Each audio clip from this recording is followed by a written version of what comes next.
Good morning. Today we are on another day trip adventure. This time out in Yokosuka Bay, which is near Tokyo in Kanagawa Prefecture.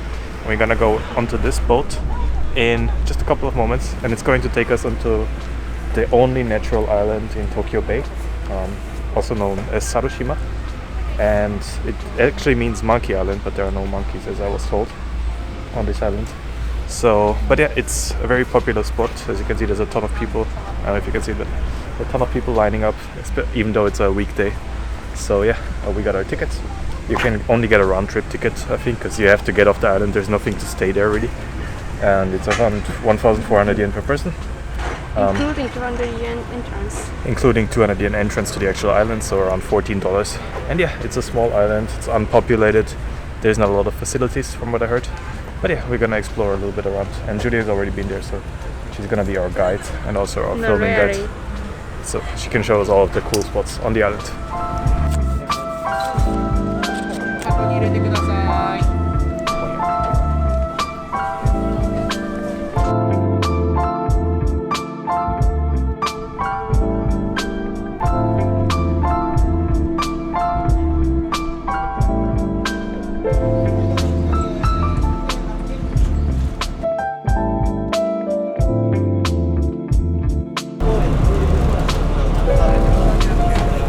And we are now at Monkey Island. So what you can see behind me, this is the visitor center. And if you want, you can take a guided tour around the island. It's around 600 yen per person, and I think it takes like 30 minutes or so. They show you like the main spots, but what you can also get is like you can get a map. I don't know where it is, but you can get a map at the ferry port like this. And it shows you kind of the spots of interest, so you can see. I don't know what exactly the spots of interest are. I think there's some kind of old like brick buildings from the Meiji-era, I believe. Caves. And there's some caves, and there's also some viewpoints and everything. And yeah, there's basically a walking path around the island. You can do it in like 30 minutes, and this is what we are going to do.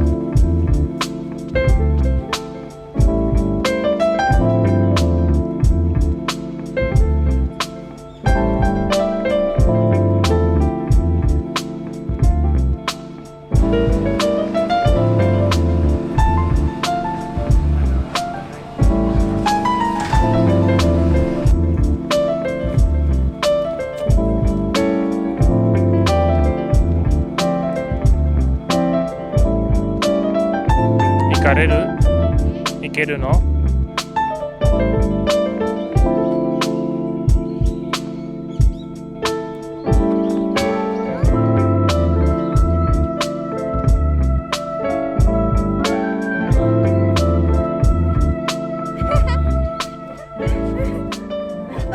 We're right now at one of the kind of viewpoints, or one of the points of interest on this island, which is this kind of observation deck, I guess. It is very wide open, and you have some really nice tables here, so you can have a picnic here if you want. Maybe we're gonna take a picnic here, but the thing is, as you can maybe hear in the background, or as you can maybe see over there, you see these kind of black birds flying in the sky. Those are called tombi, right? And I don't know what the name is in English, but they usually are found around beaches and around like the seaside in Japan. And what they do is, when you are eating, they will often fly down and pick off your food. I remember the first time when we were in Japan with Judy, she was eating an onigiri next to me, and like one of those birds just came swooping in and hit me right in the head. So Not very. It hit me. No. And I'm really scared of birds. Close, but not very. I'm really scared of birds, so that was a traumatic experience for me. Traumatic experience. So you want to be a little bit careful if you're eating here. But yeah, otherwise this observation deck is cool because you can, over here you can see all the way to Mount Fuji. You can see it very, very slightly right now. If you come on a colder day, you're gonna see it much better. You can see Yokosuka, and on the other side you can see Yokohama, and then over that side I think you can see the Chibu Peninsula.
So we are right now in the kind of the central part of the island, or kind of the most known part.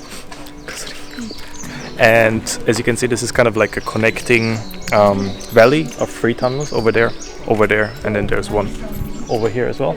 So they all kind of connect to this open area. And this is apparently the inspiration for a couple places in like Ghibli movies. Was it? Which one was it? I don't know. Corporoso? I don't know.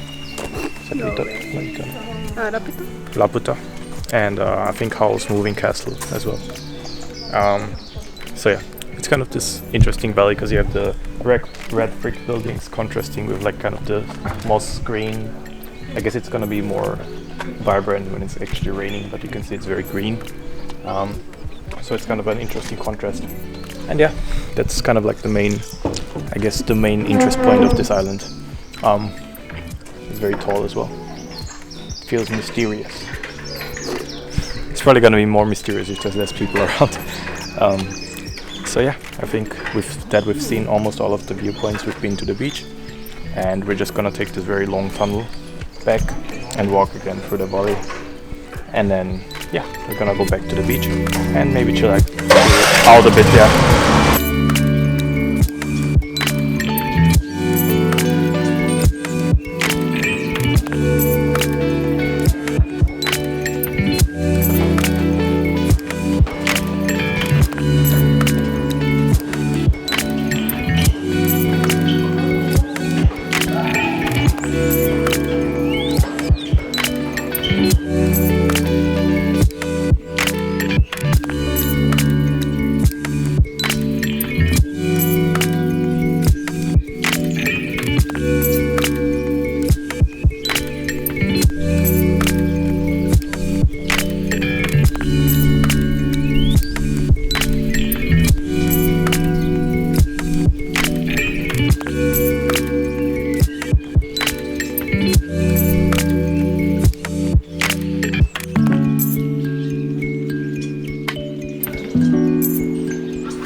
We're now at the last stop of our tour.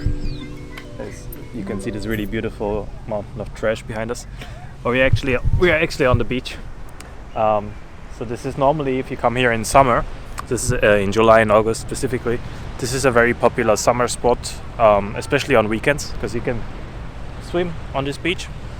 So you can also rent a barbecue set on this island if you want. I think it's like 5,000 yen for up to 10 people. So I think it's $50. And you can rent like all of the barbecue equipment essentially. Like you will get a stove and some charcoal and some tongs and everything. You have to bring your own food though. They do have a small food stand. We bought some like snacks and some ice cream, and you can buy some like sandwiches and stuff. But if you want to actually grill something, you have to bring the ingredients yourself. And yeah, in summer it gets really crowded. Like this beach is gonna be full of people, especially during the weekend or during a holiday. A lot of people gotta have time off and they will come here. And yeah, otherwise if you come here during any other season than summer, then you probably only need like 3 or 4 hours to see the entire island, because you can cross from one end to the other end of the island in around 5 to 10 minutes. And yeah, otherwise there's not much else to see, but it's a nice relaxing kind of get away from the city. You're essentially right at the edge of the city, if you can see it behind me, but it still feels like you're miles away because it's very quiet. There's no electricity, there's no running water, so it's very laid back, relaxed. And if you come here on a clear day, you can take a nap, as Judy is doing. So yeah, it's gonna be it for today. We're just gonna wait for the next ferry in around an hour or so, and then go back home.